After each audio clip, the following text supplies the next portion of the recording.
ही रही है, लेकिन मुझे अगर ये समझा सके कि एक बहुत स्ट्रॉन्ग लोन ग्रोथ उसके बावजूद मार्जिन्स कुछ एक्सपैंड नहीं कर पाए, ऐसा क्यों? Thank you Archana and thank you to your viewers. Growth जो 30% हुआ है ओवरऑल एसेट ग्रोथ का, और लायबिलिटी का ग्रोथ 21% हुआ है, दोनों ही ऑलमोस्ट डबल द सिस्टम हुआ है। तो जब ग्रोथ थोड़ा सा एक्सपेंडेड होता है and it's all round growth, SME में ग्रोथ हुआ है, होलसेल में ग्रोथ हुआ है, तो ऑटोमेटिकली मार्जिन्स जो है और जो गोल्ड लोन का जो पोर्टफोलियो है उसका थोड़ा सा डिस्ट्रीब्यूटेड हो जाता है, और कॉस्ट ऑफ फंड भी थोड़ा सा ऊपर गया होगा, क्योंकि ओवरऑल रेपो रेट ऊपर जो गया है उसका इम्पैक्ट तो आएगा। डिपॉजिट कॉस्ट ऊपर गया फॉर द सिस्टम, तो हम लोगों का ग्रोथ ज्यादा हुआ, इसलिए कंप्रेशन थोड़ा सा हुआ है। और मैं ये गाइडेंस पहले ही दे दिया था कि नीम compression between 5 to 5.5 is a very good नीम, एंड हम लोग 5% तक नीम पे काफी कंफर्टेबल है जब तक हमारा ग्रोथ स्टोरी बना रहेगा। तो ये एज पर प्लान है, कोई सरप्राइज नहीं है इसमें। तो क्या कुछ आप डायरेक्शन दे पाएंगे कि ऑफ कोर्स आप एक लोन ग्रोथ को और एक्सपैंड करना चाहेंगे, वो नंबर्स में दिख भी रहा है, तो मार्जिन्स कब तक कैचअप कर सकते हैं? तो हम लोग का quarter to quarter guidance change नहीं होता है। हम लोग जो बोला है 5 to 5.5% का बीच में जो मार्जिन रखेंगे, तो उसी लेवल में हम लोग रख पाएंगे at least for the next 1 or 2 years। और ओवरऑल डिपॉजिट कॉस्ट आल्सो धीरे धीरे अभी टेप अप करने लगा है, क्योंकि ओवरऑल आज का जो जीसेक है वो 7.12 है, तो आप देख रहे हैं कि ओवरऑल कॉस्ट ऑफ फंड्स अभी उतना ऊपर नहीं जाएगा जो लास्ट क्वार्टर में गया था। और हमारा बाकी जो बिजनेस मिक्स चेंज होने वाला है उतना ये साल में नहीं होगा, बट अगला साल से चालू होगा बिजनेस मिक्स चेंज, तब हमारा यील्ड्स में थोड़ा सा कंपटीशन आ सकता है, बट वॉल्यूम ग्रोथ बढ़ता ही रहेगा क्योंकि डाइवर्सिफाइड पोर्टफोलियो रहेगा। और हमारा कासा रेशियो भी उसके बाद आफ्टर 25 ऑनवर्ड्स हम लोग इंक्रीज करेंगे। ओवरऑल आई थिंक नीम हम लोग 5 से 5.5 के बीच में ही रखेंगे, और क्रेडिट ग्रोथ हम लोग हमेशा सिस्टम से ज्यादा ग्रो करेंगे, यही हमारा उम्मीद है। Okay, point taken sir.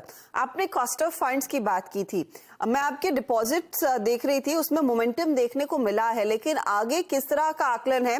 कंस्ट्रिंग market यही अनुमान लगा रहा है कि अगली जो आरबीआई की बैठक होगी, perhaps it would be the last in the rate hike cycle, उसके बाद कुछ ट्रिमिंग देखने को मिल सकती है।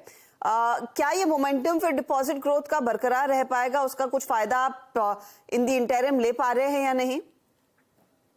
हम लोग स्ट्रेटेजिकली क्या किया है, डिपॉजिट जो हम लोग लिया है, स्पेशल डिपॉजिट्स और हाई कॉस्ट डिपॉजिट्स, वो काफी शॉर्ट टर्म में लिया है, कि हम लोगों को भी पता है कि इवेंचुअली रेट स्टेबल हो जाएगा, and hence we didn't take a longer term tenor of deposits for the especially for the high ticket deposits. So उसके हिसाब से हमारा डिपॉजिट ग्रोथ लास्ट ईयर हम लोग 5% ग्रो किया था रफली सिस्टम का हिसाब से।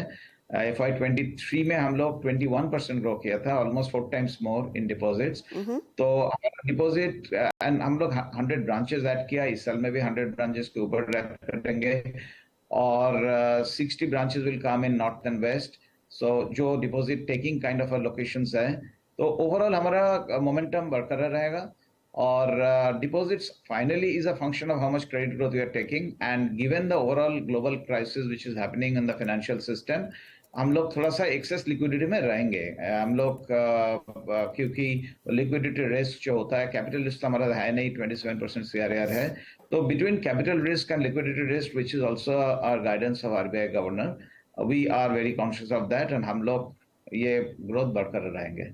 सर, अगर एक अंदाजा अभी हम मुझे दे सके गोइंग फॉरवर्ड, ये जो आपने कहा कि आपके जो प्रोडक्ट मिक्स है उसमें कुछ बदलाव होने वाला है, where do you see more business coming in from? क्योंकि इस क्वार्टर में देख रही थी काफी अग्रेसिव ग्रोथ आपकी कॉर्पोरेट लोन सेगमेंट में है, gold loans have done exceptionally well, और रिटेल लोन में भी पिकअप है। तो जब आप कहते हैं कि प्रोडक्ट मिक्स कुछ बदलेगा, किस रेशियो में बदलेगा, कहां पर ज्यादा बिजनेस आता आपको दिखाई दे रहा है?